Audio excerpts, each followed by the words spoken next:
Great. I think we're going to need to call the roll as well, but we can do both at the same time. So anybody who's tuned in has a chance to process the agenda a little bit as well.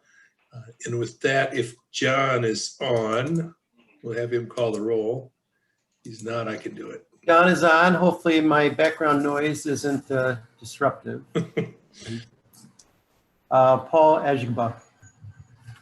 This is Brad Weifrick from Michigan Department of Transportation, representing Director Ajaba. Thank you, Brad. Mindy Bacon. Present. Brian Burrows. Present. Director Clark. I'm here, getting off mute. Director Eichinger.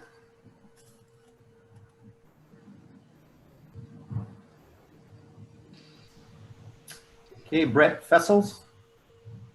Fessel. Present. Present. Dr. Holgren. Present. Dr. Infante. Present. Doug Jester. Present. Jim Kochever.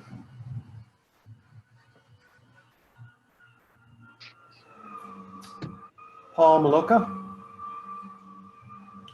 Present. Tanya Pazlowski. Present. Heard Evan's voice. Evan Pratt is Yes. present. Bill Rustin. Yes. Commissioner Scripps. Present.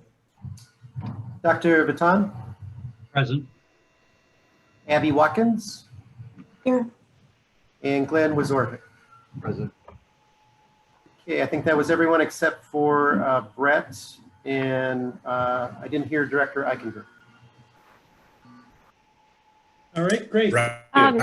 Excuse me, Chair, I believe that Director Eichinger may be on now. He was promoted to a panelist.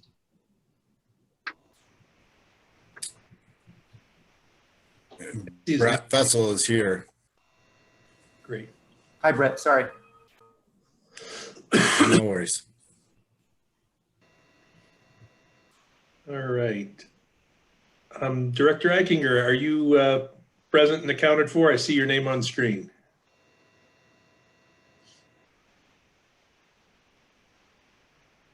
All right, we'll catch up with that later once we get all our mute buttons squared away then. Well, welcome everyone to our November 30th meeting of the Michigan Dam Safety Task Force. For folks who are tuning in from outside, hopefully you're able to see the agenda for today, a good summary of where we're going to be heading based on subgroup work, which was one of the reasons that the prior meeting was deferred until today. With that, we do have an agenda in front of us, so I will take a motion to approve the agenda. So moved. Support. Okay. All in favor of the agenda as presented, signify by saying aye. Aye. Aye. Aye. All right, and those opposed or needing to add anything, same sign. All right, seeing none. We've also got the October 21st draft minutes that were included in the packet that was sent out before our wonderful 4-day weekend. Did anybody, I guess, could we have a motion to put those on the table, and then we'll see if anyone had any revisions, corrections, or requests.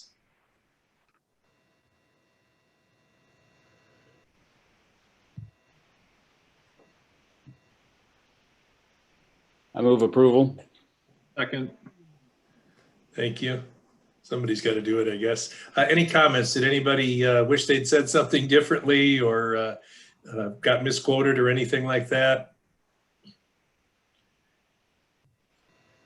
All right, hearing none, all in favor of approving the minutes from October 21st, signify by saying aye. Aye. Aye. Aye.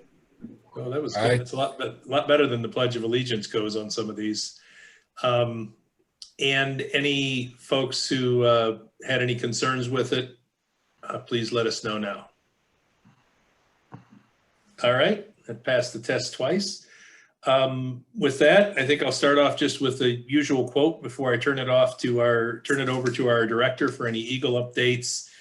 Just going back in time, I'm not sure which Roman poet is credited with this one.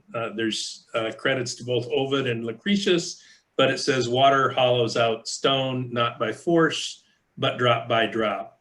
So just a reminder that, again, we're dealing with nature here, and it's important to respect and remember that. Director Clark, comments from the Eagle side of things. Great, thank you, Mr. Chair. Appreciate everybody coming together and frankly, all the hard work that's happened over the last few weeks. Looking forward to hearing more about the output of that in the course of the agenda here today. On the Eagle side, things continue to move forward in terms of progress around the dam safety work. We're excited to be doing interviews and getting to a point where we're going to bring some more team members on. So looking forward to sharing more with you all about that, in the next few weeks, and about, how we're seeing opportunities to move forward with some of the things that you all have already heard and commented on through the ASDSO report. We're trying to tackle everything that we can that's within our power. So looking forward to sharing that as we move forward in the next couple of weeks here. And then there continues to be progress made in the Edenville community too, where there's work happening on the tobacco side of that dam. And then I'll just point out that you all probably saw media reports about the ownership of the dams shifting hands as Four Lakes Task Force continues to think through what their next steps are and how do they bring the pieces together that are necessary in order to support that progress as well. So just a quick update there, and always happy to continue this dialogue. And I just, again, very appreciative of the time that you all are putting into these work group conversations, into the overall product of the Dam Safety Task Force. So very grateful for that. That's all I've got, Mr. Chair. Back to you. Thank you. I do want to echo the director's comments. I know it's been fast and furious, and some of us are a little bit better at throwing our thoughts out there. Some of us, like me, maybe before they're fully formed. But again, for those who are not as comfortable just throwing the thoughts out there, if you've had time to read and reflect, there will be opportunity to give feedback today. There's certainly opportunity throughout the week and beyond to give feedback. Again, if you haven't been as comfortable or haven't been able to make every call as a committee member, to get back to PSC and just let them know any thoughts. The way I always understood it was the extroverts are willing to share all their ideas, and the introverts usually wait, process, and just share their best idea. So we want to make sure we have all the best ideas. I don't know if all that stuff's true, but I gather there's peer-reviewed science behind it. With that, we're going to open things up for public comment. I know there has not been a ton going on for folks since the last time, but I do know that Eagle did a nice evening webinar with staff regarding the repairs that Director Clark just mentioned that are underway relative to what's going on. I know there was quite a bit of public comment then. I did tune in with that, and that was helpful and appropriate. But if there's any comments on the process we're doing right now, I will open it up for public comment. And PSC staff is keeping an eye out for people raising their hands. So if you can click on the participant buttons and find yourself and hit the raise hand if you've got a comment, or if you're on the phone, you'll need to use *6 to raise your hand for staff to be able to see if there is anyone who would like to comment at this time. So I'll just give it a couple of minutes to see what we've got here.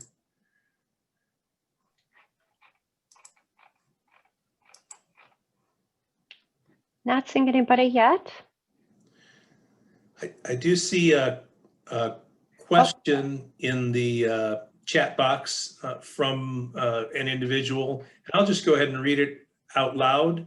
This is from a Lewis Mulford, and it says, as a resident living on the Tittabawassee River in Freeland, Mr. Mulford just wants to know why our critical dams are allowed to have private ownership. And mostly we're taking comments now, but I think during some of the discussion, we are going to hear that there has been some thought put to having permits and or licenses for all dams. Our ideas and thoughts aren't fully formed, but I know when people are tuning in and asking questions, sometimes there's a little bit of a pause before we get a full answer. I think that's going to be true. I believe that will be addressed in our report, though. Anyone else?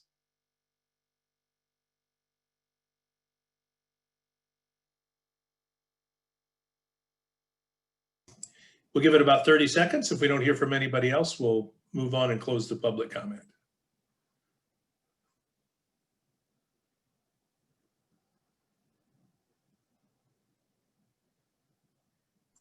Mr. Chair, probably also worth commenting while we let people figure out how to get off mute or raise their hand. You know, we'll certainly add on more public comments, continuing throughout the agendas upcoming. So if you can't join us today, or if you're just watching this on a record later, know that we're very interested in your thoughts and we'll have other opportunities to give us input. Yep, good point. We're going to have some highlights of the work that's been done to date.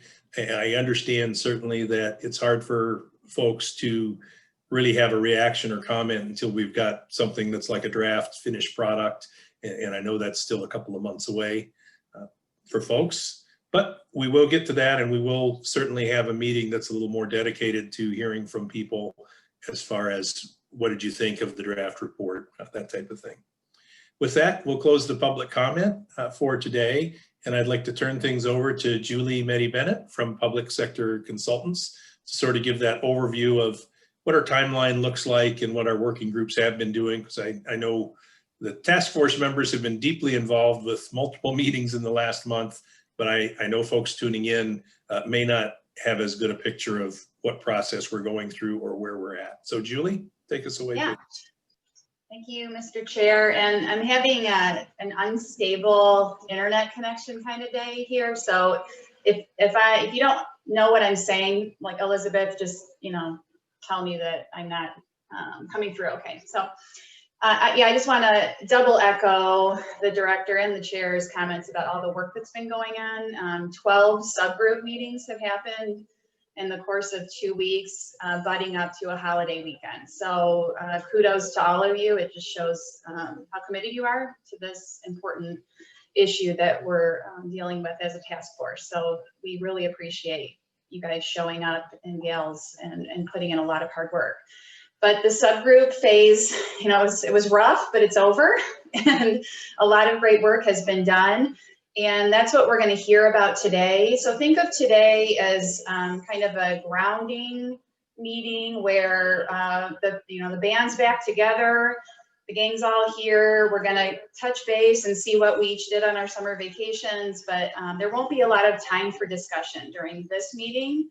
But you do have 3 more meetings, and those said tentative when they were first put in front of you. I would probably erase the tentative on those now and really lock those in, because I think we're going to need those meetings. We'll do our best, but there are 3 more meetings after today: December 17th, January 13th, February 3rd.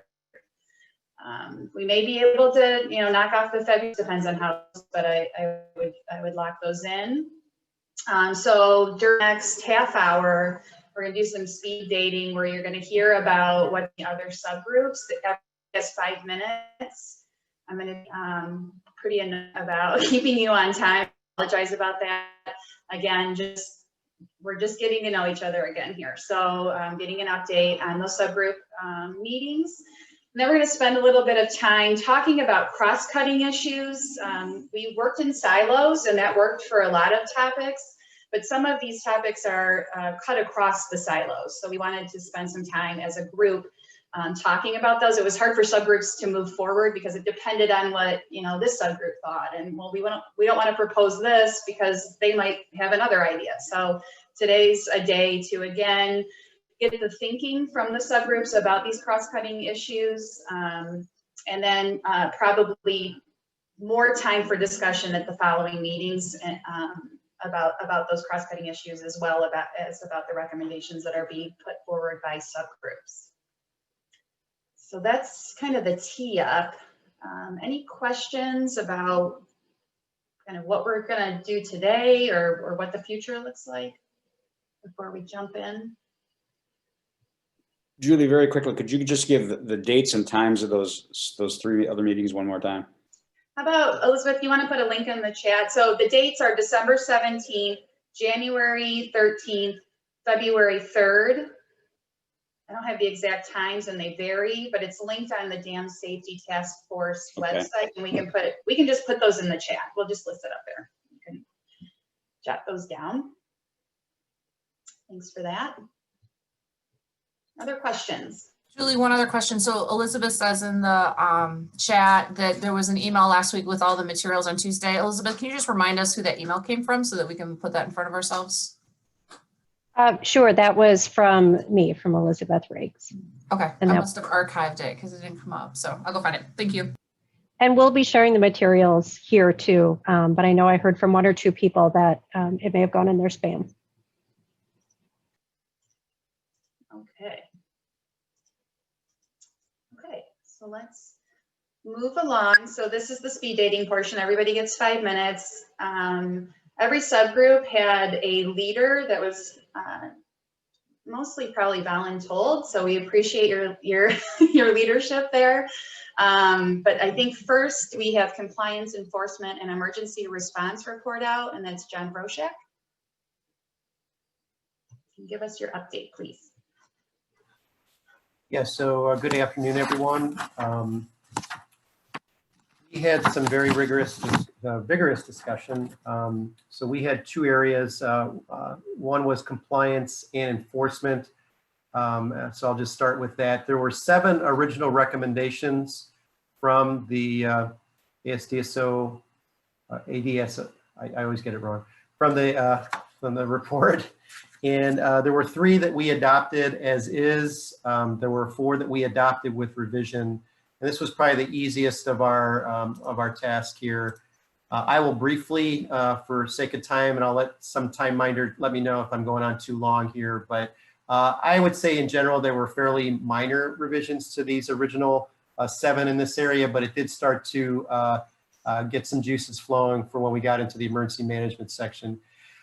So there had been a recommendation. I won't comment on those that were adopted as is. I'll just comment on the modifications or revisions that we recommended for those that we felt needed a little bit of tweaking.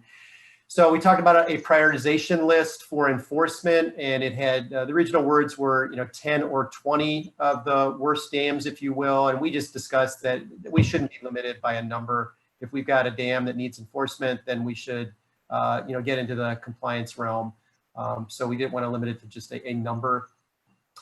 We looked at policies for management of enforcement. I guess you would say escalating enforcement. And so we settled out on recognizing that Eagle is currently in the process of updating policies for violation management. So we had some education and discussion around that, including standardized pathways for progressive enforcement.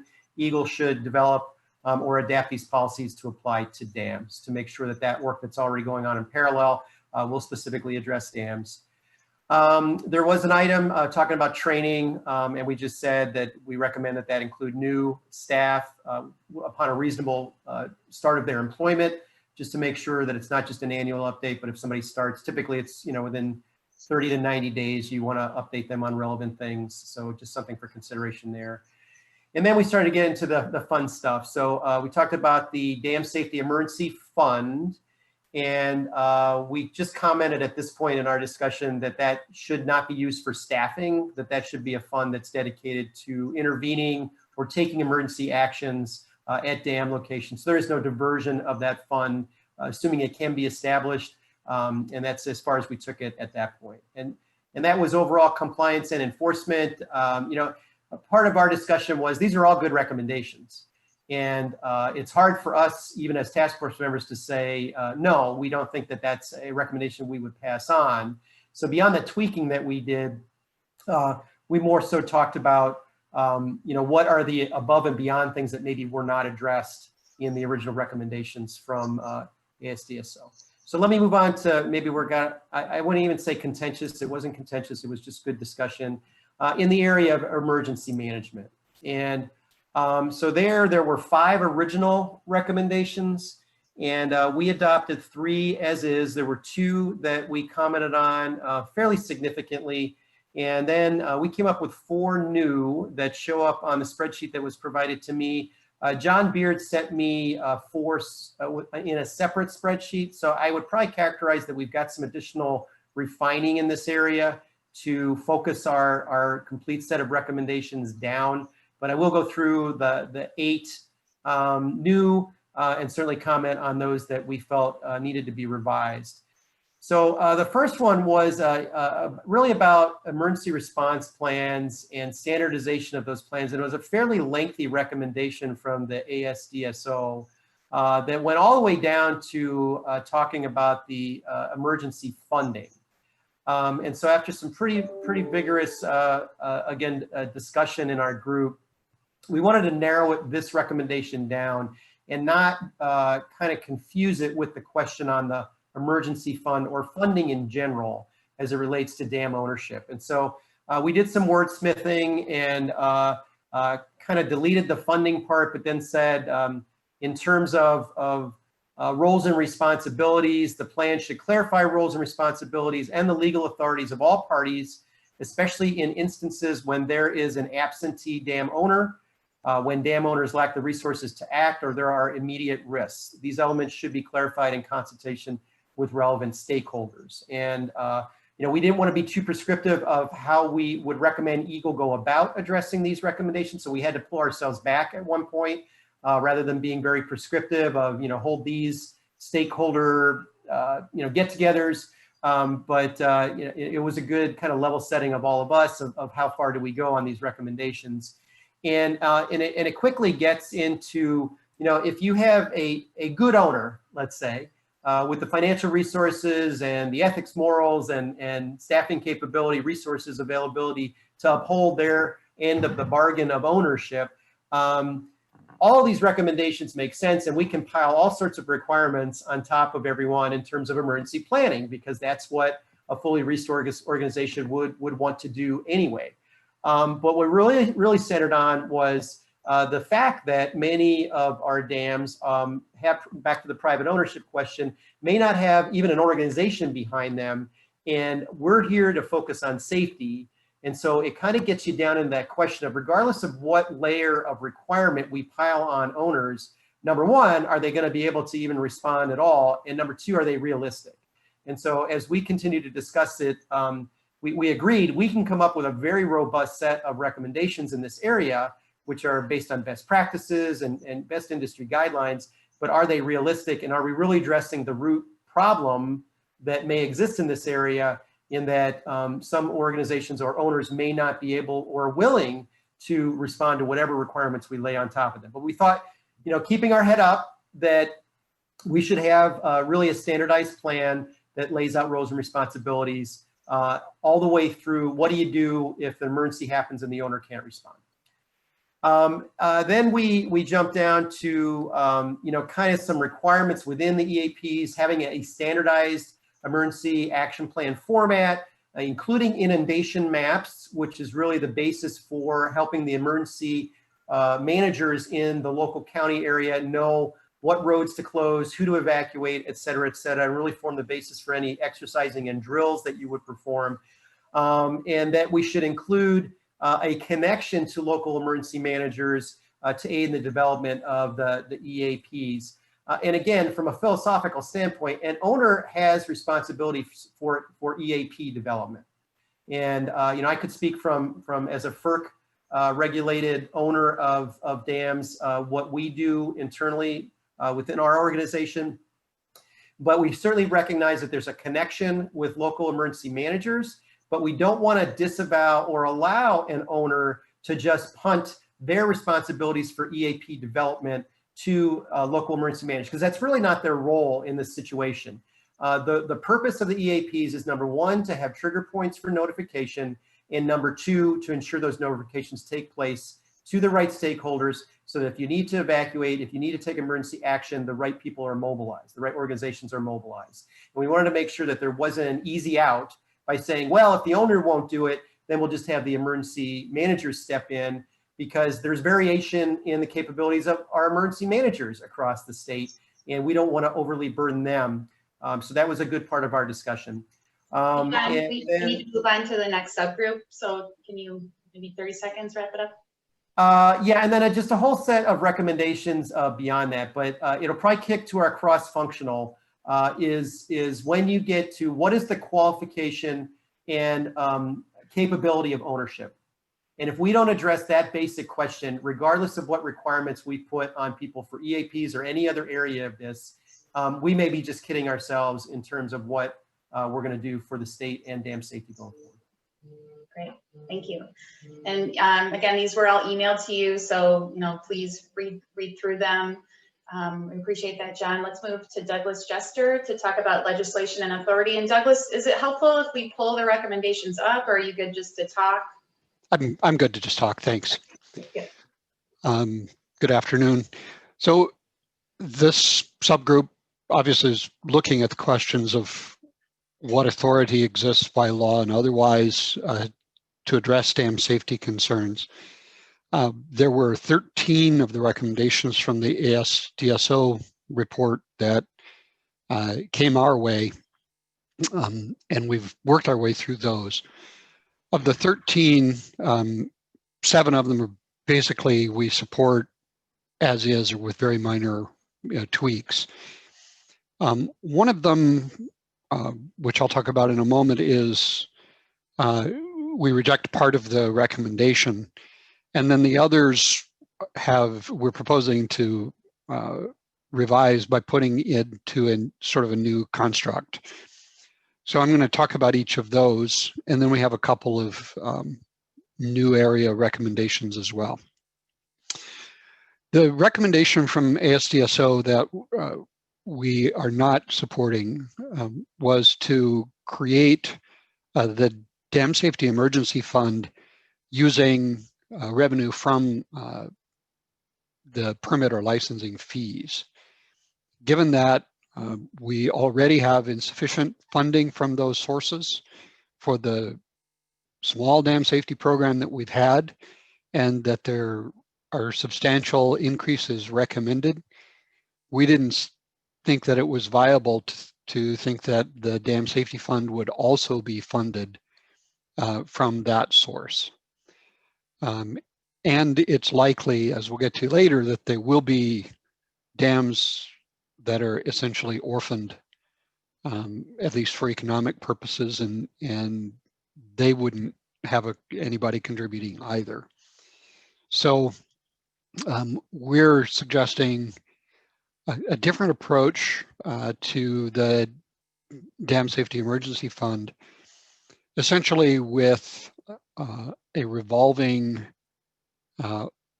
appropriation, which fund source indeterminate, but by implication sort of general fund, but where there's a fund balance available sufficient to handle any emergency and then essentially have that replenished through appropriations. We can talk about that at more length. I think this is one of those cross-cutting topics, but it's sort of the core idea. The other recommendations that we are modifying reflect what I think is a consensus of our work group, that the various recommendations are not going to be effective unless we address the question of dam owner financial responsibility and have a structure that ensures that they are, or that forces changes in circumstances so that we do have a financially responsible party for the dam. And in that regard, the current thinking that we have is to first move to a system of state licenses for the ongoing operation maintenance of a dam, where those licenses are finite duration and could be in effect renewed, but with some degree of de novo consideration of whether the dam is appropriate. As an initial cut at the licensing, we would say for new dams, we'd essentially be looking at something like a 30 or 50-year license. For existing dams, we'd grandfather them in with something like a 15-year license term or longer. There are details to be worked out here, provided that they're not currently a problem dam or problem owner, and those criteria, we have some suggestions, but that obviously is important.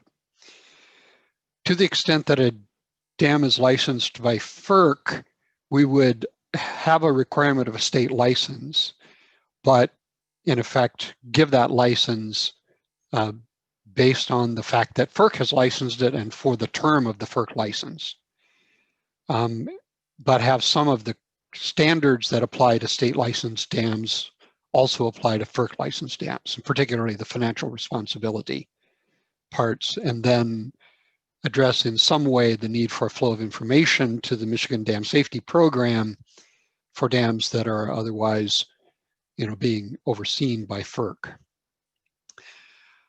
On the question of financial responsibility, we think that looks like paying their share of the cost of operating the dam safety program, paying for, as appropriate, emergency preparedness and response,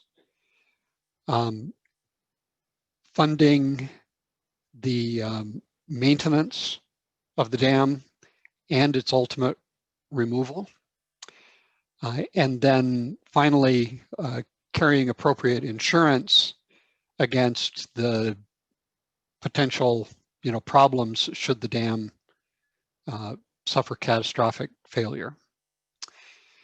And it is likely that we have dam owners who can't afford all of that. The way that we approached it was to say that dams owned by the United States or the state of Michigan will presume that there is financial responsibility there and capacity. For dams that are owned by investor-owned utilities in Michigan, essentially look to the Public Service Commission to represent in each rate case that appropriate provisions have been made. And then for all of the other dams, we would, for other publicly owned dams, we would look to Eagle to be able to make a determination of whether the owner can, satisfy the financial responsibility that we've outlined. And then for all other dams, there would be application of a provision in Michigan's Constitution. And in effect, it would be funded by a special assessment administered by the county in which the dam is located. That special assessment could be against the dam and the associated properties, and therefore paid for by the dam owner. Or in the alternative, there could be a special assessment district, which might be under the Lake Level Control Act or otherwise, but essentially where other stakeholders are being assessed in order to pay for the dam because, in effect, they agree that there are sufficient benefits to them to do so, but one administered through the property tax system. Douglas, Yes. is it about wrapping it up? Just one more point. The other sort of new area is the orphaned dams, the ones that don't have an owner that's capable or gets pushed out. And we recognize there's a need there and recommend that there be something done, but we don't yet have a full set of recommendations on how to fund that. Okay. Thank you. Great. Thank you. Paul Maloka, do you want to go for permitting and design review, please? Yes, thank you. Let me get my video turned back on here. Here we go. So our subtask was about permitting and design review, and that covers areas 0, 9, and 10. 9 and 10. we had 6 recommendations total.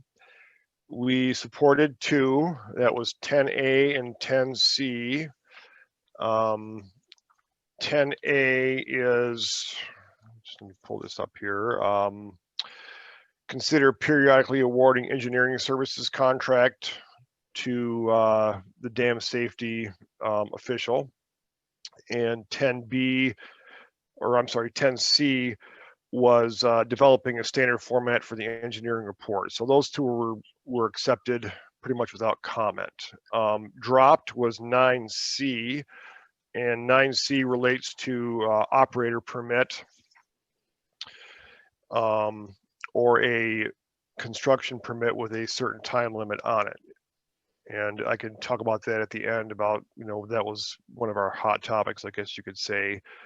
Recommendations under construction consideration, we had 3 supported with revisions. 9A was about developing a inclusive list of calculations.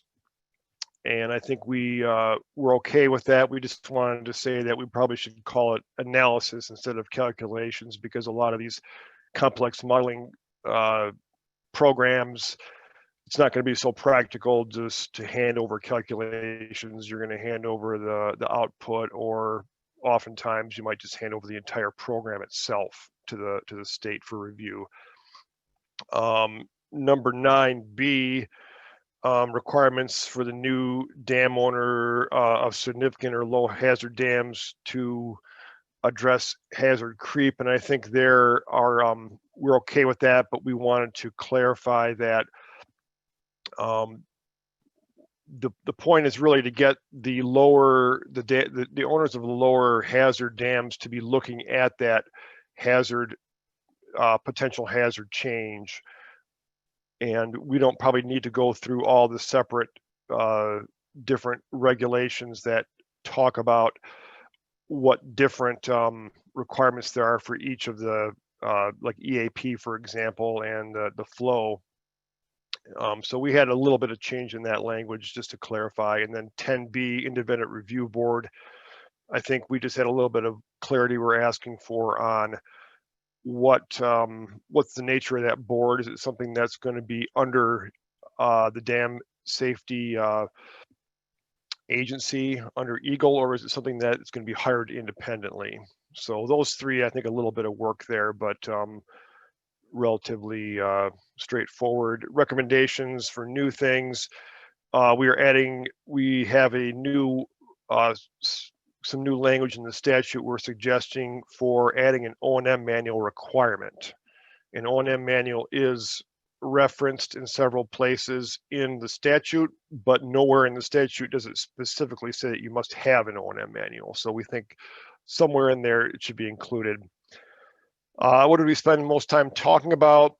9C, the operator permit. There's quite a bit of pushback on this, and I think we'll probably get into a more detailed discussion about this, because really fundamentally it's the same thing as the license.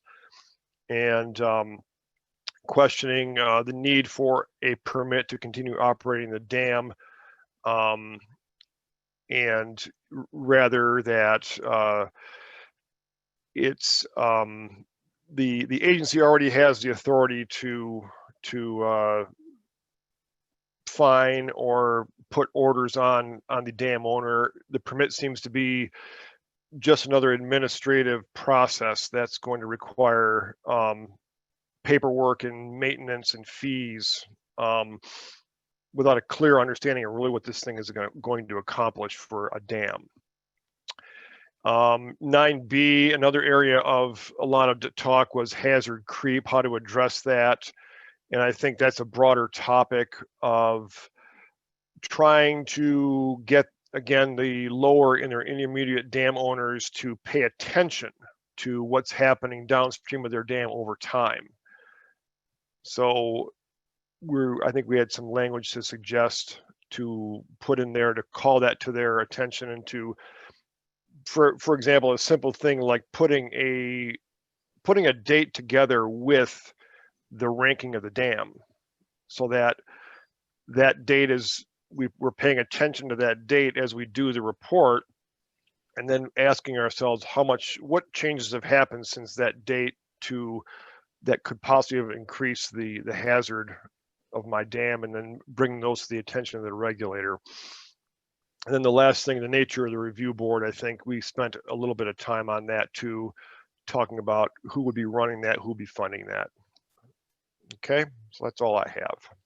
Thank you. And of course, as we thought, these are running a little long because there's so much work done. So we might be cutting into your break a little bit. Apologize for that. But Glenn, maybe you'll catch us up a little bit, talking about reevaluations, inspections, and surveillance monitoring. Maybe? Sure, all the pressure to cut short. There's 2 more after you, so. Reevaluation, inspections, and surveillance monitoring. There's an understanding in the group that the ASDSO recommendations were really founded on FERC requirements or programs from other states. So the ASDSO recommendations were largely supported. There were 6 total recommendations. They were all supported in some fashion, 4 of them without comment. And an example of some of these without comment were like amending the inspection frequencies for some of the significant and high hazard dams. So we're increasing the number of inspections. Establishing construction inspection requirements, developing inspection checklists, things like that. These are all things that, in a way, there is a recognition that Eagle already had the authority for a lot of these, but the recommendation is to basically further bolster Eagle's authority with this. So changing durations and changing details and requirements. There were no recommendations that were dropped. We did have 2 with comment, but there are no under construction at this time either. I'll get to those in a second here. There was 1 new recommendation that was added to the list. That is regarding dams in a river system that are in series.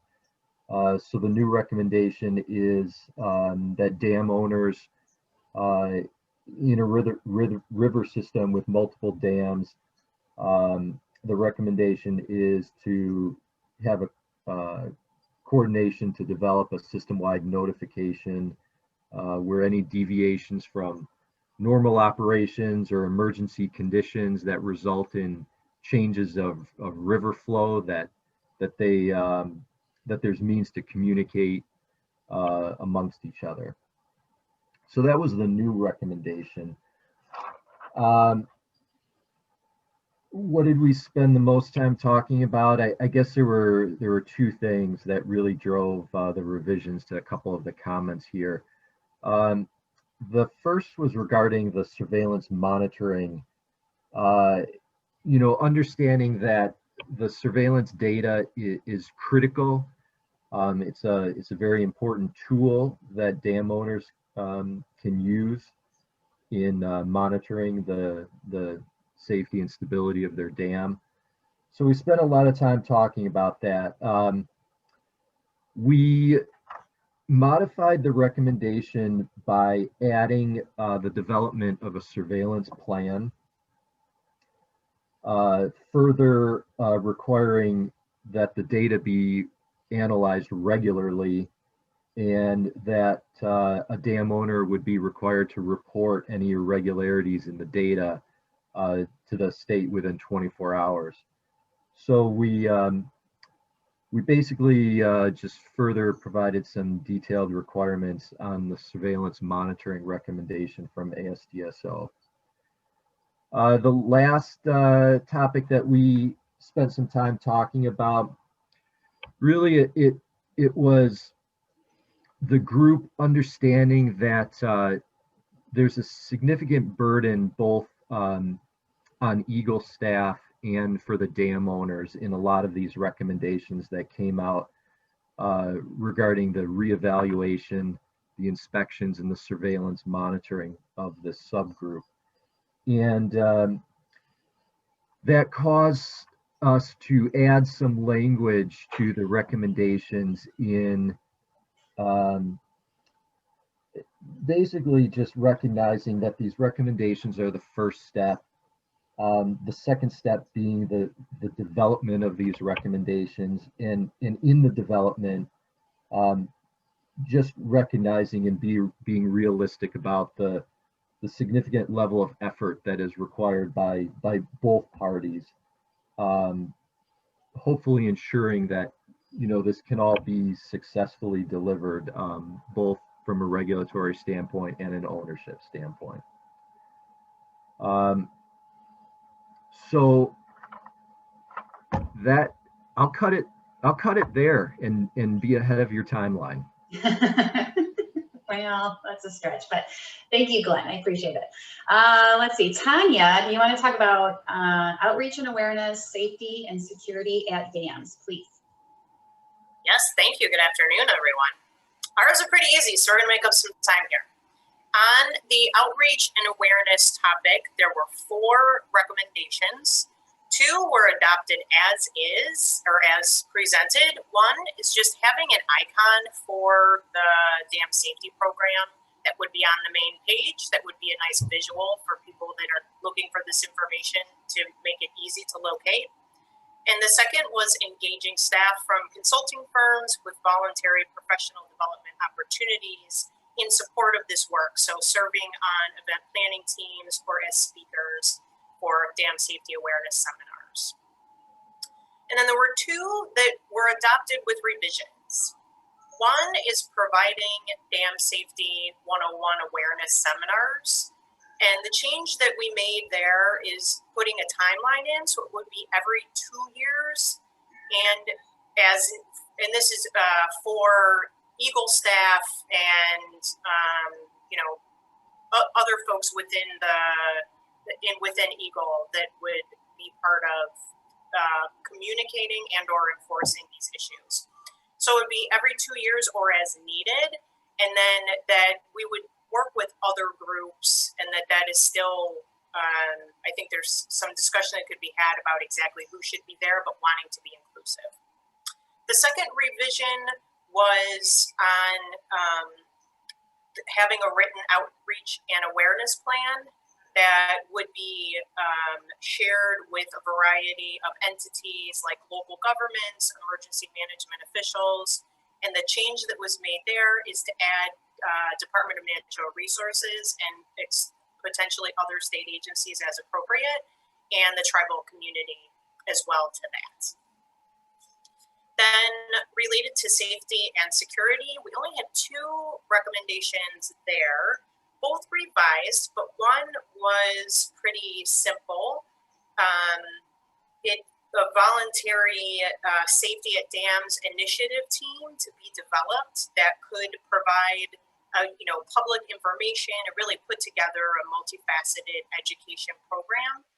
And there was a list of stakeholders that were provided, but there was the addition of, again, the tribal community and watershed and river associations to be included as part of that work.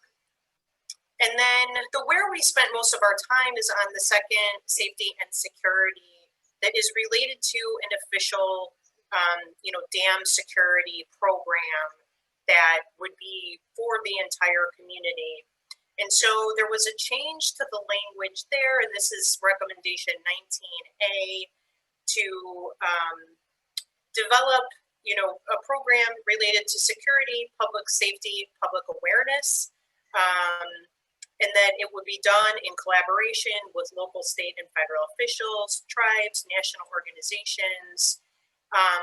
But there was some massaging of the language, but the key component there was noting that we would need legislative authority in order to accomplish and enforce the implementation of a dam safety program.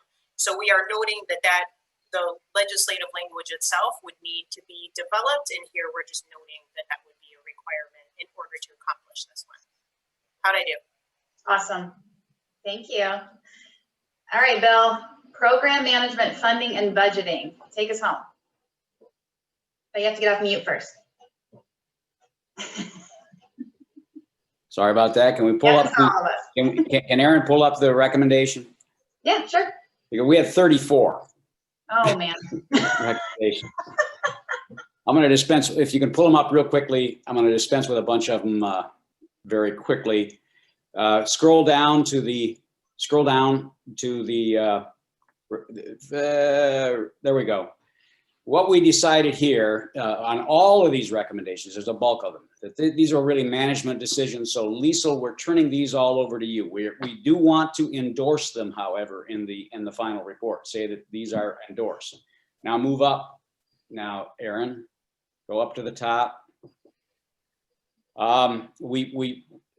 First recommendation we bought. We said, yes, let's do that. The second major recommendation, a revolving loan fund. This gets into the challenge we're all going to face. I mean, I think our group generally said that Edenville was a wake-up call to the state, that we had been grossly underfunding our dam regulatory system, and we need to find revenues that enable us to do what other states are doing and what is right for Michigan to avoid any problems in the future like we've experienced at Edenville. We basically endorsed the third recommendation and talked about in the fourth recommendation, creating a new emergency fund to deal with those hazards and those problems that occur when the owner fails to do so. We want to make certain that we put the bulk of the responsibility on the owner of the dam, much like at the what Douglas talked about at the beginning.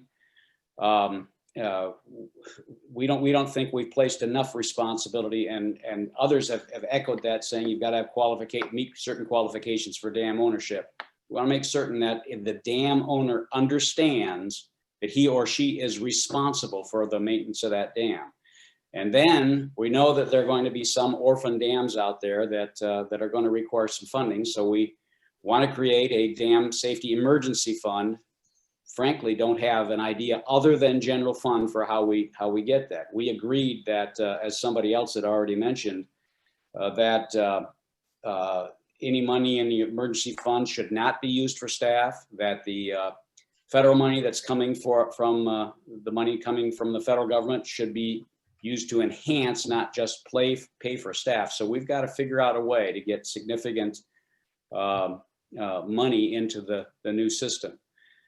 When it came to the next recommendation about competitive compensation, we again dropped that to the responsibility of Eagle. We view that as a management decision, and we adopted a new recommendation that said we need to find the mechanisms and the ability in the state to provide for a method of removal of dams. That our priority on a lot of these low head dams that there really isn't a purpose for anymore. We've got to provide a funding mechanism that assures that those dams can be removed and the natural system restored. So I'll stop it at that point, Julie. Awesome. All right, Mr. Chair, did you want to take a 3-minute break and then reconvene at 2, or what's your preference? Yeah, that sounds good. Just everybody get a chance to catch their breath, take a bio break if necessary, get a cup of water or what have you, and we will kick right off at 2. Thanks. All right, thanks everybody.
Hey, Julie. Yeah. Anything new on Jack's memorial at all or not? Yeah, well, they posted the obituary and where donations could be made, but. Oh, they did. Okay. But gathering is, later. When Yeah. it's free. Where's it posted in the? I think it was the Cadillac- I'll just Google it. I'll find it. Yeah. I can forward it to you too. I think it was the Cadillac News or something. Cadillac News. Okay. Okay. It's 2:01, so let's roll on to the next agenda item, which is the cross-cutting issues. And I'm going to tee it up, but rely on the leaders of the groups from which these topics came to give the full task force a sense of your thinking on it, and then we'll have some time for a little bit of discussion. So the first cross-cutting issue that's on your agenda is financing. And the groups that touched were legislation and authority. So we're looking for Douglas Jester to join the conversation here. Compliance enforcement and emergency response, so John Broshak, and then program management, funding and budgeting, Bill Rustin. So it was really those three. We have a document that the folks at the Eagle staff kind of pulled together, and I think Elizabeth was going to share that. And really, it's information that you've seen in the silos from the subgroups, but just brought into one place, so we can take a look at the different types of funding and financing recommendations that came from those three groups, if that's helpful to you that are leading this conversation. Bill? Julie. Yes. Sorry, excuse me. Yeah, Julie, folks, I just put the link to a Google Doc in the chat. It's there twice because I decided to just include everybody if they want to see it, who's on the call. Okay, so it might be easier for you to just, if you want to have that, if you have a second screen or something like that, if you just want to have it at the ready so that you can. Yeah, I tried to pull it up and it says access denied. So maybe I did the first one. Let me try the second one. You need access, correct access, request access.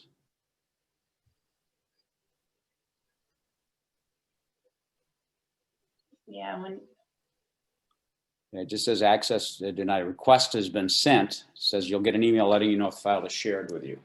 okay, so Elizabeth, do you want to just share your screen? Yeah, this is Douglas. I'm having the same experience, so. Okay. Sorry about that. Thought we had taken care of that. I'll go ahead and share the screen.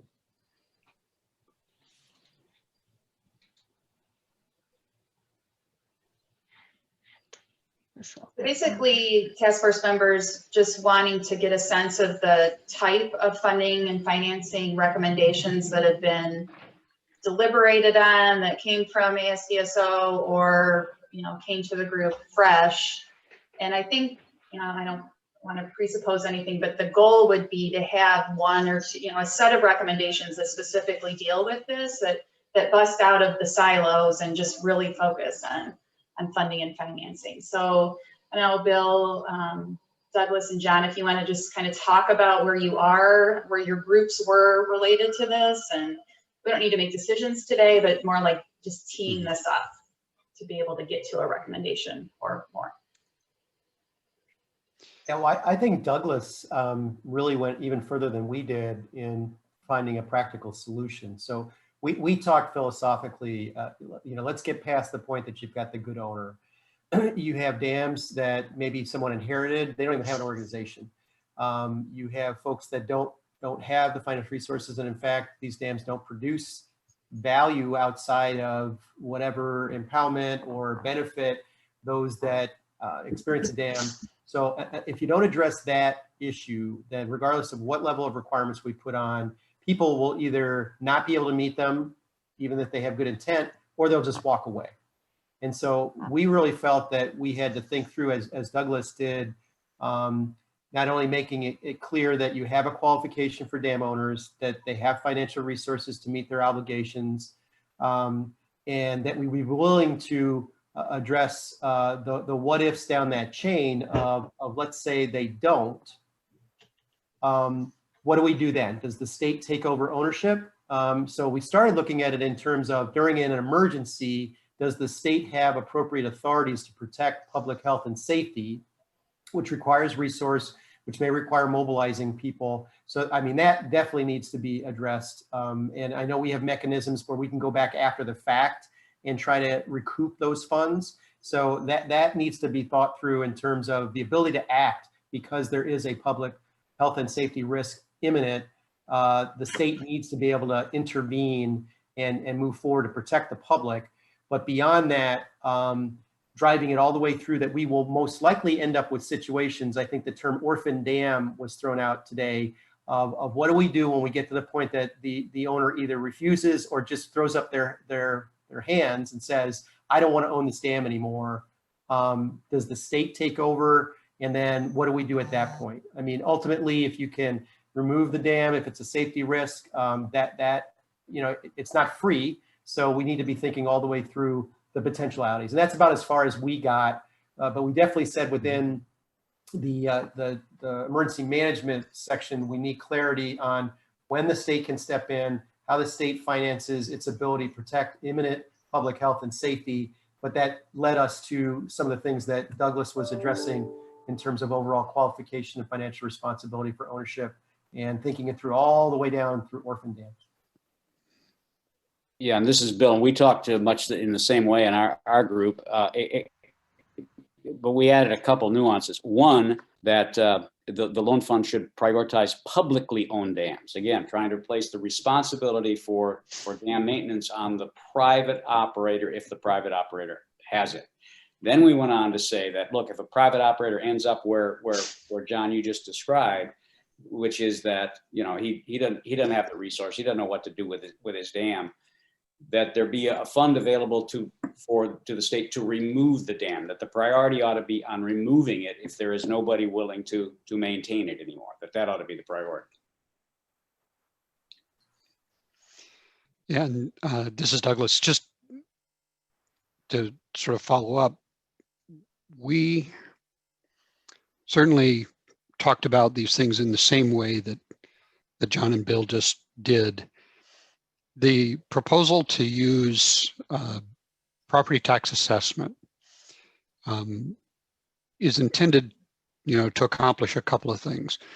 One is, with the exception of public ownership and to some extent investor-owned utilities regulated by the Public Service Commission, the promise of being financially responsible probably shouldn't be viewed as sufficient.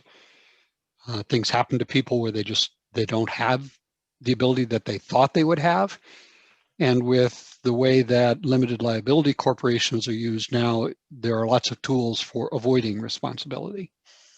So by doing it through property tax assessment, we get a mechanism that can potentially enforce payment and financial responsibility on dam owners. But there will still be dam owners that can't get there. And if a dam is going to be preserved and maintained, somebody is going to have to pay for it. And if there are other beneficiaries than the dam owner from having that dam, we think the right that they will be local and that the right sort of decision-making forum for finding a way to pay for it is also local. So the county being sort of on the spot to either make sure that necessary funds are coming from the dam owner or to find additional members of a taxation district to get there seems to be kind of the right way to place responsibility for sorting out whether there can be sufficient financial responsibility. And there will still be dams that will be orphaned in that process. And so we need a way, to deal with that. And that way probably is not something that we would expect to force on counties, though that is certainly an option. So we'll need a way to take care of dam removal for those that are orphaned, even if they start out under private ownership. So that's, again, not a problem we think we have solved, but we did think that using taxing authority to enforce financial responsibility would go a long way toward sorting out which dams should continue to exist and which ones should be removed.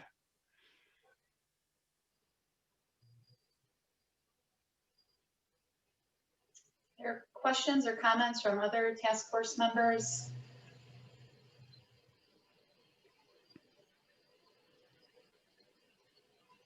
You know, as I've really contemplated this, do we want to put maybe an asterisk that focuses on safety and the higher priority dams? Because I mean, 2,500 dams in Michigan, that this is pretty massive pretty quickly. And if there really is no safety risk, I wouldn't want to dilute or divert our focus on the charter of this task force, which is safety.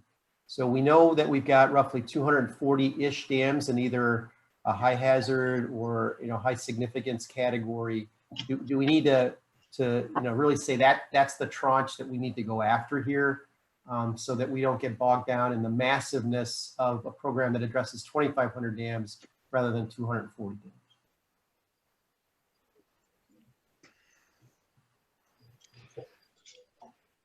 Douglas, is that the intent of the scoring criteria you've set forth here in 2023G? That language largely comes from ASDSO, but yes, there was discussion in really both of the work groups that I was participating in that safety extends to natural resources and the public trust therein, and not just to human lives and infrastructure. Those are, of course, extremely important. Yeah, I want to echo what Douglas just said. He and I both remember the Lotus Dam up in northeastern part of the Lower Peninsula, which didn't pose necessarily a human health risk. But when it went, and it went twice, it had significant impacts on the natural resources of the state and the public trust in the waters that they're in. So one of the other issues that we talked about in our group was natural resource damages is mentioned in both the high risk category and the, what's the second one? Significant. Significant. But it's the same language. So there's no difference in between high risk and that there needs to be some modifying language that talks about what the risk is to natural resources in the high risk category versus significant. There needs to be a separation between those two, and then you can get to what you're talking about, John. But we want to include natural resource damages in the definition and find a way to address those dams that pose significant risk to the public trust waters of the state of Michigan. Yeah, that's completely. So I see in the 2023 Gulf reference to a revolving loan program, but Douglas, you're talking about the assessment, right? The tax mechanism. Well, yeah, because when I think about loans, like if I'm going to take out a loan, but I have no way to pay off the loan, then having the loan program isn't going to really help me as an owner. You're correct. And that's where, in effect, we do need the state to be able to step in.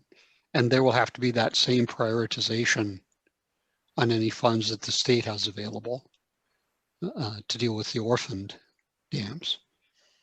Okay. Stan, did you have a comment? I'm just going to make a point of just a point here that you talk about natural resource damage, but you also have to consider that these dams also have flood retention capability, and those flood retention capabilities are really important. We saw that up here 2 years ago in our massive rainstorm we had at Father's Day flood. So taking dams out also has a risk to the public. So I just want to make sure that also. It does, and in the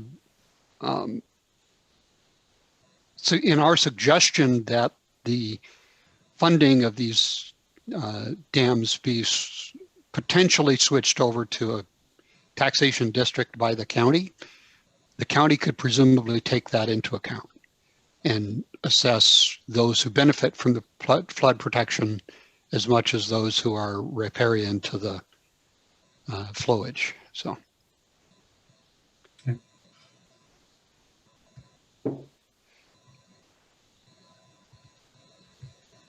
Other comments, discussion about financing? Douglas, just so I'm clear on what you're envisioning with this local tax structure, that would be a local decision, right? Yes. We envision a role for Eagle through the dam safety program staff to put some of the necessary numbers on it that a county would need to address. So if they're, funding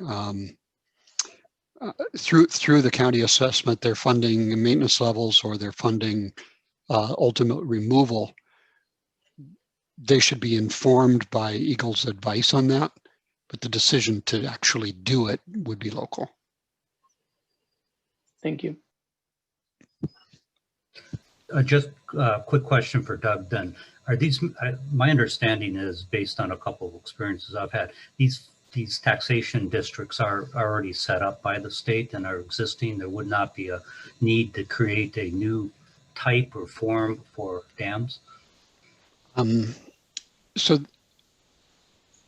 two answers. Under the Lake Level Control Act, there's already authority to establish a district in order to maintain a lake level control structure. And of course, many of those have been done. There also is general authority for a county to do it, absent the designation of a dam as a lake level control structure. And again, we don't need any particular legislation necessarily for that.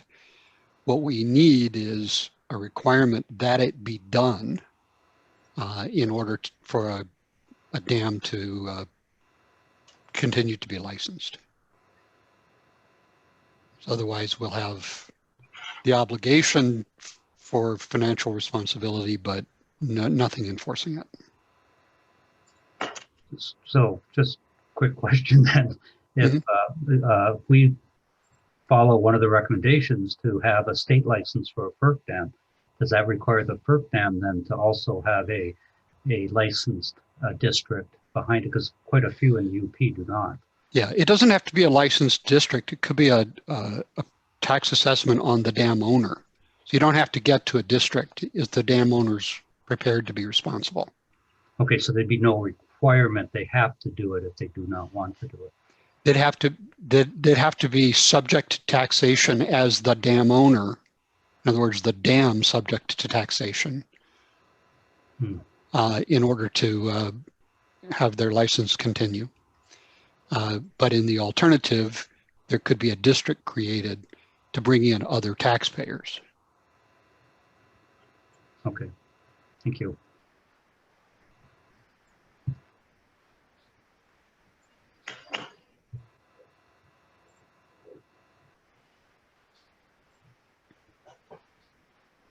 Other comments, discussion? So in terms of, oh, go ahead, Douglas. Yeah, I just want to add that, I think it's the Four Lakes group that was, trying to form and take over Edenville and other dams is squarely within the kind of thing we're talking about. They were going to use local property tax authority to assess other stakeholders to own and maintain those dams. And I should say too, that they already had used the lake level statute to set a requirement for a lake level that's kind of plays into all of the pieces over the last few years with this series of in particular. So right, being exercised. Yeah, and from my association with that, I know one of the issues was length of time on the assessment period. And I think there were, I'm not super familiar with it, but I think there were some issues on the duration that, because there can be quite a sticker shock depending on the situation on any Yes. one year. So. Yes. While we think this is roughly the right idea, it is not without its challenges. Well, and to that point, you know, there are a lot of parts of this policy mechanism that would absolutely need to have further vetting, right? So this is at a high level.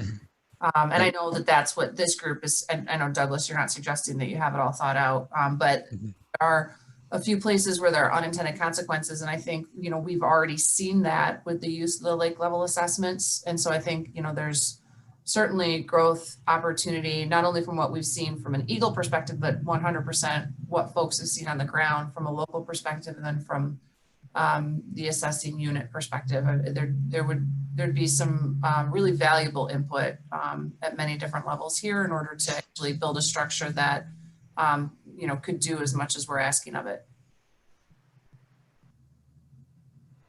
Well, it seems appropriate in general that the beneficiaries of the dam should be the ones paying for it, in the sense, you know, if you have people on a dam who are, especially the recreational dams, you know, so I guess that would be just my one comment, is that I think the assessments ought to be focusing on those who, you know, have boats up on the lake, for example, and oftentimes are not a party to the risk that they're taking advantage of, or they're benefiting from. I'm not trying to put it into a negative light here, but just.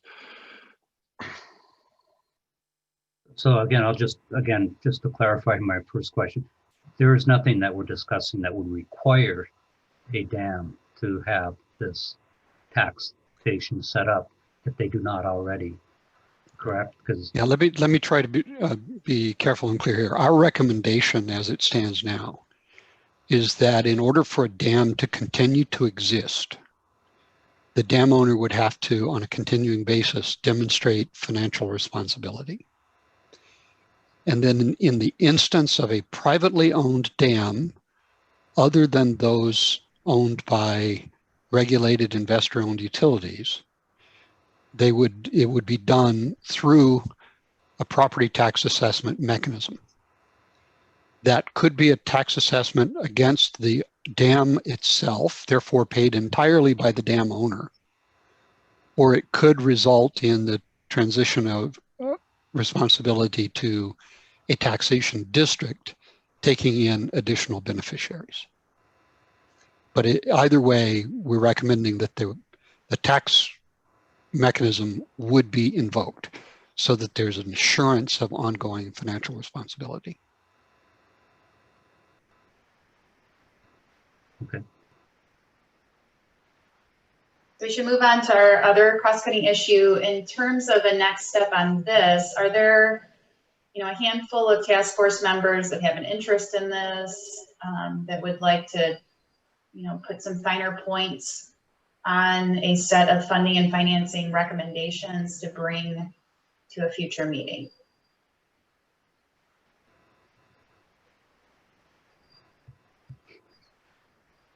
Okay, we will be in touch with you, because it seems like being voluntold is the, the way we're gonna roll. Yeah. But That's my new word of the day. I hadn't previously heard that one. Yeah, I'm certainly happy to help from my end, so all volunteers welcome. okay. Okay, so let's move into licensing and ownership. And you know, we can scroll down to that part of the document.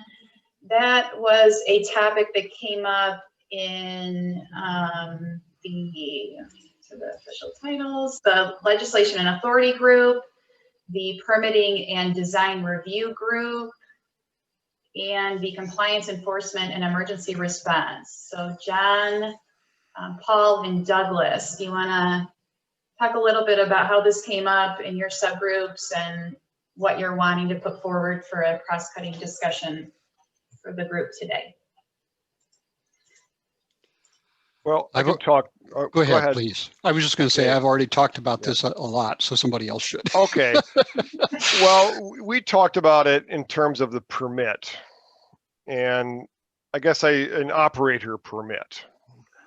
And there was a fair amount of discussion about this, and I'll speak, I guess, for myself, because we didn't really come to a resolution about it. But I guess my opposition to operator permit, would be the same as it is for a license. A license to me is something that is for something I can be reasonably and promptly stopped doing if the license is revoked, right? A driver's license, you can stop me from driving. Liquor license, I can't sell liquor anymore, and it can happen pretty much right now. But dams, if the state revokes my license, I still have to operate the dam. I mean, it's not going away. You can't make me stop operating the gates. You don't want me to do that. The FERC license is not for owning a dam. It's for generating power. So when the FERC is licensing you to generate power, if they revoke your license, basically right now they can stop you from putting power in the grid, because their mission is to protect the grid, to protect the, integrity of the grid. And the state already can levy fines and order drawdowns, but the license operator permit is, I think it's really just an administrative process that seems unnecessary. The fundamental problem, this mismatch of risk carried to the ability to fund the risk, is the problem. And I like that I'm seeing a lot of discussion here from the other groups. I mean, I think there's been some really deep dives on this, and that's the right path. And the other part of that I've seen in some of the notes is removal of unwanted inventory. Frankly, a lot of dam owners would rather not have the dam. They're legacy dams. Nobody's beating down the doors to build new dams in Michigan. So I guess that's sort of where I stand on this is, there's ways to move toward getting rid of these unwanted dams and helping people who can't fund their risk, rather than having to carry this really just an administrative process, as far as I can tell, the license. Well, I'm going to disagree a little bit. This is Bill Rustin. I'm going to disagree a little bit. And this is the only area that I can think of where you get a permit that lasts forever, basically. When we do water quality, we do air quality, we do all these other things. And they have to be renewed periodically. And I don't, let's not get hung up in the semantics of license versus permit.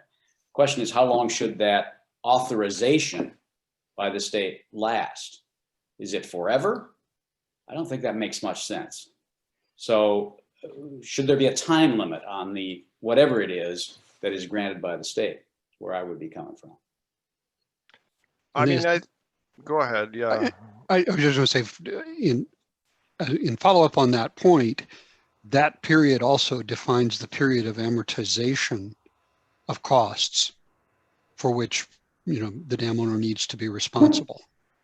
So if you think dam owners should pay for the ultimate removal of the dam and the life is infinite, then they need not make any contribution to that end. So having a license for a fixed period defines an amortization period for that part of the financial responsibility.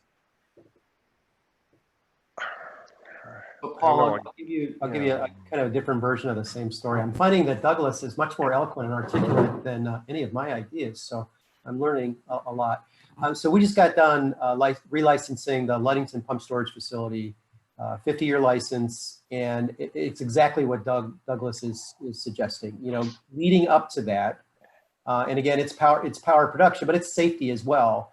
We have to put together an effort to demonstrate that we are willing and able to operate, maintain that facility for the duration of the license period. And I think the way I view this is the license is really an official entry point into a potential escalation process. So if you don't meet the conditions of your license at any point, or you cannot renew your license, then we've got to what I call address the thorny issues of, well, what do you do then? Because with dams, you can't just walk away. But if we just have subjective criteria of, hey, do you have enough money to take care of this dam? And people, say, well, yes, I do, because I'm a good person. And we don't have an appropriate escalation mechanism, of which if you lose your license, then that should jump you into a category to escalate to either get a more appropriate qualified owner that's willing to assume the license, or put you in a category of, escalating enforcement up to and potentially removing the dam and the safety risks to the public health and safety issue and concerns. And I think there needs to be formality around that process, of which I think a license really requires that we're going to move towards qualified owners, those that can demonstrate the ability to hold and maintain a license. Puts you in a whole separate category, because the reality is many of these dams were put in place. We don't know their purpose. They don't have clear ownership, and we've got to clean that up for the benefit of the citizens of Michigan. And it's not an easy problem to solve, but I see licenses giving us a pathway to get into that escalation and resolution process of getting either a qualified owner in place or removing the dam to eliminate the safety risk. So when I talk about thinking through all the what ifs down the chain, I see the license helping to fulfill at least an initial point of answering that question on qualification of ownership. That's a good point, John. I mean, that's well put. The formality sort of puts a better focus on what it is you're doing as a dam owner. I suppose I just think in terms of, most of the cases we've got out there are these legacy dams. And it's not a question of the person wanting to continue having that there. It's more a question of, how do I get rid of this?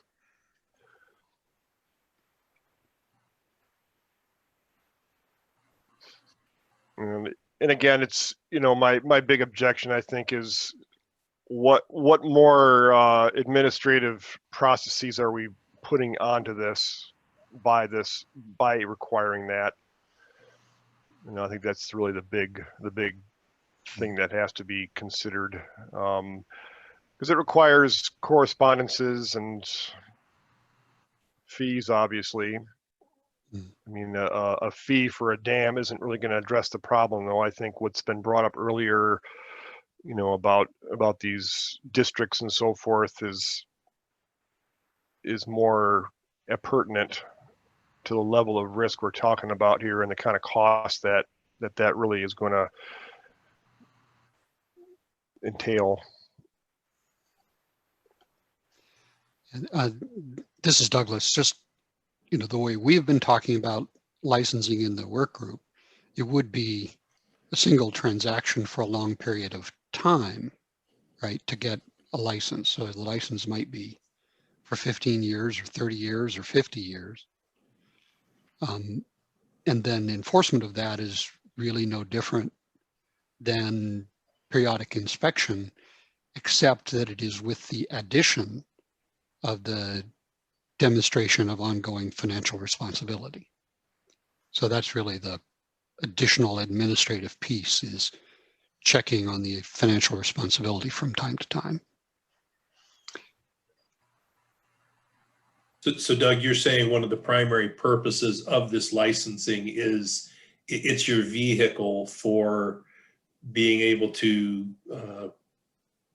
have an organized process, I guess, for people providing that financial assurance. Yes. Than randomly getting a notification or in 2021 after this report, whatever it looks like at the end is adopted. It's not like everybody's required to submit that all at once. It would be a process, or a prioritized process, probably, of Yes. introducing licensing, much like maybe Eagle has done with changes to, like, say, the lead and copper rule for drinking water. You've got a long period of time and we want to phase everybody in, kind of thing. Yes, I think so. Okay, because I did hear, appreciated what Paul said is, wait a minute, what's the purpose? Is the purpose being accomplished elsewhere? And I guess we don't really have, that process doesn't exist today for getting that financial assurance. So this is probably the right time for my semi-regular reminder that we'll make a lot of recommendations, and then the department is going to have to work with the legislature in terms of what can be funded, so that there's a line somewhere on our list of what is able to be accomplished, because we all know if everything is a priority, nothing's a priority. So we'll just have to continue to, work in partnership on that as we figure out, what are kind of what makes it to the top of the list, and then how do we, build that stakeholder support if necessary, not only from a budget perspective, but also from a statute change perspective to move these pieces forward. So that's just my semi-regular reminder to all of us. Which I know many of you have in the back of your heads at all times, but. Yeah, and Lisa, to your point, from my perspective, this is the fundamental issue. If you cannot fund any of the requirements that we're going to recommend move forward, then they're meaningless. So if an owner does not have a means, and maybe some of this will force them to figure out those means either through special tax assessment districts or whatever, to find a way to generate some revenue that allows them to do everything we're going to ask of them, then we are ignoring the, in my opinion, the root cause of the issue of why a dam is left to deteriorate and become a public hazard. I understand. And, we all know, to Douglas's point about a license or permit lasting forever, we all know that we can have conversations about what makes the most sense going forward. And we've got a path here for new dams. But many of us spend time in, Lansing as well as in localities understand that sometimes the trickiest part is what are we grandfathering in? And, John's been very consistent about looking at the full body of dams within the state. And, to me, I'm interested in what ASDSO lined out and then was added to by the task forces around the scoring criteria. Because again, 2,500 is a daunting number, but if there's a way to figure out, where you're focusing time and energy, where it's going to make the most possible difference from a hazard public safety perspective, that helps our team, prioritize that work as well. So there's absolutely a lot of kind of twisty pieces here that are really important to the path forward. I could add one more comment on that. So I appreciate this point about how to get the person to, or the owner to vouch for their financial stability. And I guess I would just suggest, why couldn't that just be another one of the requirements of the regular inspection report? That could be written into that part of the statute, that you have to also do that and vouch for it. It's already the mechanisms there already, the inspection report. And then I guess just one more thing to add to this is that, I can think of two clients right off the bat who their only consideration is it cheaper for me to keep the dam and fix it, or is it cheaper for me to take it out? And so that tends to be a really common question, much more than how can I just let this thing languish in perpetuity. But it's a present value economic question. Is it cheaper to take it out, or is it cheaper to fix it like I need to fix it to make it a safe dam? And so that to me is a much bigger question than these dam owners who would just sit on their dam and let it go forever and ever without having this timeline of a permit. And again, this circles back to what I think has been a really good focus that I'm hearing here is, how do we get this financing matched up with the risk out there and the expense of removal too, frankly. I mean, that's how do we help those owners who really just would rather be done with the dam? And there's a lot of those out there. So Can I ask, and Douglas, this is probably to you, but how important is some of the licensing and proof of financial responsibility recommendations if your other recommendation on financial backstops of having a local tax is in place? Because I agree with what John's saying, that ultimately we need some way of making sure that the dam owner has the sufficient means in order to maintain or ultimately replace the dam. But it seems like if you've got the one, do you need this as well? So in formulating this, I was definitely in part looking at the model of how you at the commission regulate dams owned, operated by investor-owned utilities. And a major piece of it is that the ultimate removal costs are incorporated into the depreciation calculations and therefore in rates year by year, so that over a period of time, there is the accumulation of, at least on the books, the funds for removal. Absent a license or something else that gives a finite life to the dam, I don't know how you do that, how you decide, what is the right level of contribution year by year. And I would be very reluctant to say that it's okay to simply say, well, someday it will be removed, but there's no financial obligation along the way, because that very likely leads us to the situation where we have an owner who, due to changed circumstances, simply doesn't have the means to remove at that time, or chooses to do things like buffer their financial responsibility through corporate arrangements that they can walk away from. So for me, there's a very important tie between the license having a finite duration and how you administer financial responsibility to accumulate funds toward major maintenance or removal. Well, that point's well taken, Doug. That is a good point. That is a good point. Yeah. I'd like to chime in just real quick, though, to Dan's question. I certainly could envision a scenario where you had a dam owner who was interested in keeping a dam, and you also had people who weren't interested in paying for keeping a dam. And so you'd be right back to a dam owner who's not able to transfer or shed that responsibility to a willing group of participants. Special assessments, the Lake Level Act doesn't require a 51% approval for a special assessment district to be set, but I don't think you would find many county boards who would choose to put a special assessment on a group of people who, by and large, were not that interested in that mechanism. I hope we're not scaring people by talking about taxes, because this is all in the context of, if you've got a group of people who live on a lake and want to keep the lake, they ought to be willing to pay for it. If they're not willing to pay for it, then we could be in that situation where we still have an empty box, Dan.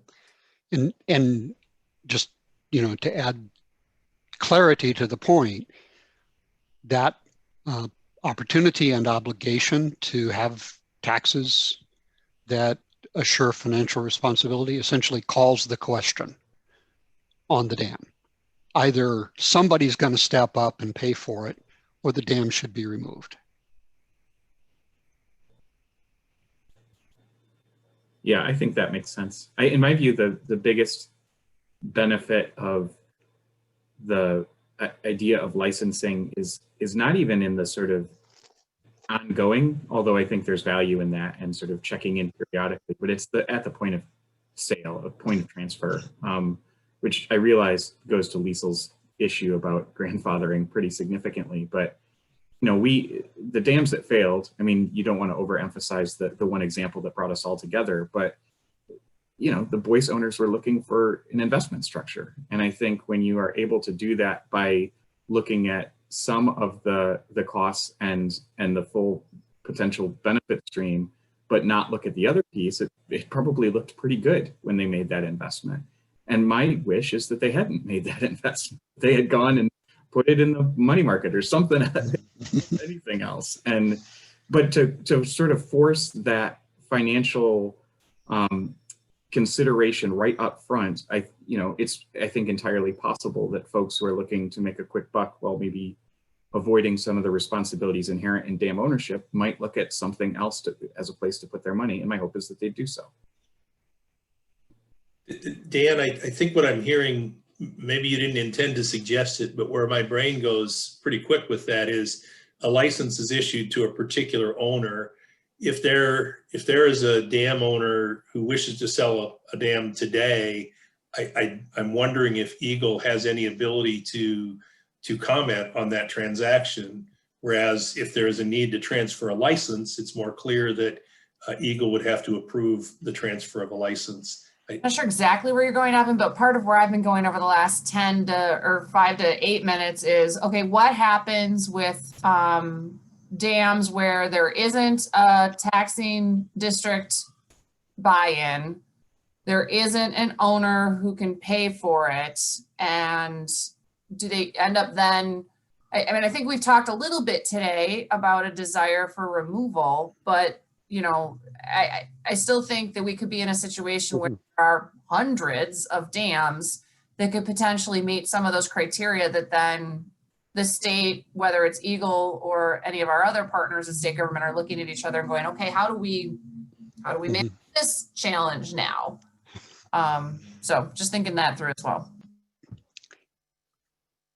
So certainly in our work group, we didn't think to ourselves that we had solved that problem.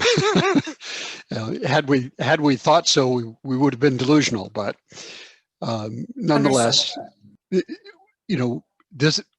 this approach addresses some dams, and then we're left with a dam owner who has a license they basically want to abandon. And we need a mechanism that says they've got to pay what they can and appropriately should, and then we have to have a way that somebody else pays for the removal. Until such time in the future as we've forced people to accumulate funds in escrow or whatever, that could finance that removal. And we do not have a fund source for that, except it's clear, I think, that it'll be socialized. Who it's socialized to and by what mechanism is the hard part, because we don't have the choice of just leaving it there. Yeah, part of, I think, recommending a revolving fund and implying that you might have some, you might expand the grants along with having loans. I will share with the group the scoring criteria that New Jersey used, because part of the reason that we recommend revolving funds is just like with sewers, there's an infinite need out there, and we've got to start somewhere. The line is still long for sewers and sewer repairs. There's still people who get turned down and have to try again in future years. So that certainly could be the way of dams. As Doug has pointed out, if we don't figure out ways to call the question in these mechanisms, we probably don't make a lot of progress. So although dollars are a big priority, really getting things to come to a head so that there are local decisions made about local dollars probably gets you a little further than going to the legislature and asking for a huge appropriation for an emergency fund. And I think everyone has said the emergency fund should be focused on Band-Aids to protect, the public trust, human life, primarily. Yeah, I think there's enough brain power on this task force to lay out a proposal for how to make sure that safety risks to the public is not ignored. Now, whether or not, local agencies want to do something about that, I'm not naive in that everyone's going to view the risk in the same way, but we already have a characterization of safety significance of the dams that are under regulation by the state of Michigan. We understand some of the fundamental issues that are perhaps not allowing for resources to appropriately address it, But I think, you know, if we banter it around enough, we can come up with a recommendation. And then, as you said, Lisa, others will take that recommendation and either act on it or not. But I just feel as a member of the task force to spend enough time thinking through it to make a suggestion of here's how to not ignore the safety risks that could be out there for the public. And you know, there's many examples in this country where we wait until the disaster to take action. We had a disaster and we're being asked to help avoid the next one.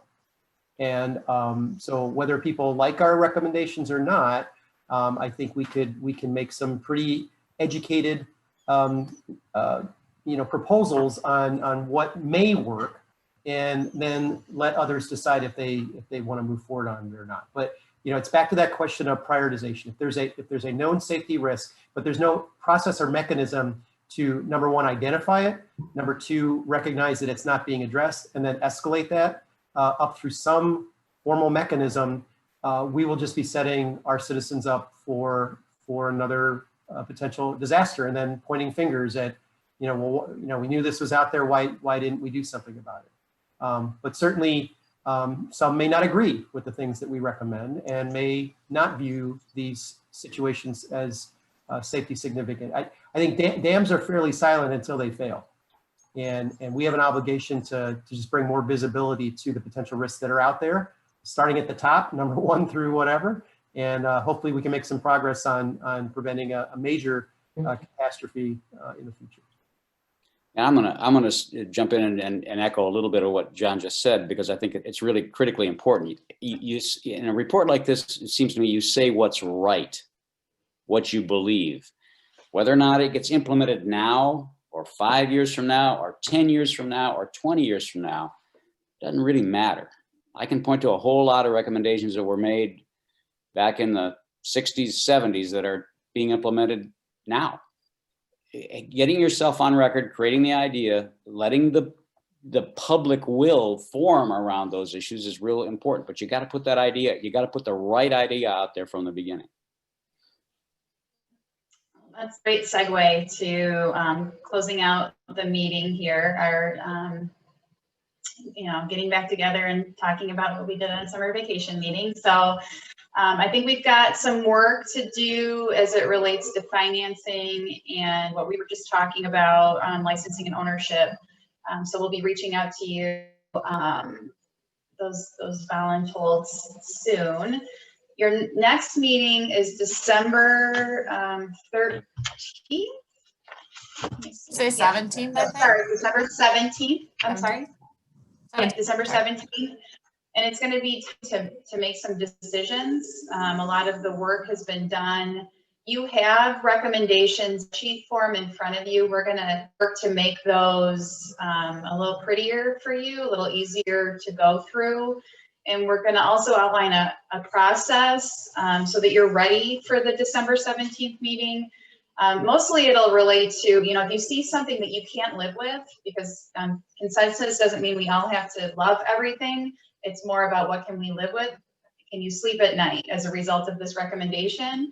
If it's going to keep you up at night, then we need to hear from you what's going to make you sleep. So don't tell me what you don't like. Come with some kind of a solution that will improve the recommendation. If there are some really hot button things as you're reading through it, reach out to me or anybody from the PSD staff, because we could maybe get a few people together in advance of the meeting if something's really, you know, it's so bad you can't sleep for a week, and we can work through that before the next meeting. But what the hope is during our next meeting, we'll be able to go through these. You can say whether if you can live with it, or maybe there's a few add-on friendly amendments, and we can get through these recommendations and get to a report that you can all be happy with. I did want to point out that we doodle polled you all for the FERC meeting. We landed on a date that worked for most of you. It's tomorrow. So hopefully maybe you held that time, but it's at 11 o'clock tomorrow morning. And it'll be a Zoom, it'll be an hour Zoom, 15 or 20 minutes of presentation from FERC, and then a lot of time for you to ask questions, burning FERC related questions that keep popping up at all the task force meetings. And we'll send an appointment out, right, Elizabeth, with the Zoom credentials. So we really hope you can participate. We'll also record it, obviously. So if you aren't able to come and you have questions, you could feed those to us and we can ask them for you. And then you could watch the recording. Anything else, Mr. Chair or Director, that you want to cover before we close?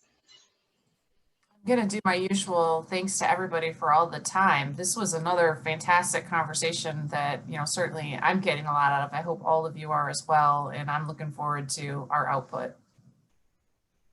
Great. Yeah, I'd echo those thoughts. And then two things again, I think I did have an opportunity for our listening audience to remind people that all this talk of special assessment districts is not to impose anything, but it is to make sure that there's awareness that there's a tool available for people who'd like to take advantage of it. If there's a group of people, again, who like living on a lake and would be willing to chip in for a dam that has a troubled owner, there's a process for that. So that's the nature of that. One other comment I heard that I want to make sure didn't get taken the wrong way too. A lot of dams don't provide much, if any, flood protection benefit. There are some that do, but many dams are operated by what some people call run of the river. A drop of water in equals a drop of water out. They're really there to form an impoundment or to possibly, generate energy when water is impounded. So I just want to make sure that people who are listening, I often hear in my day job that we need to hold back more water so there isn't flooding, and that's simply not possible in many, many dams. The majority of dams are pretty well topped up at all times, or have a required elevation that they're supposed to maintain. Certainly some of them, you do draw down water coming into spring so that you can help be a little bit of a shock absorber or a sponge, and that does.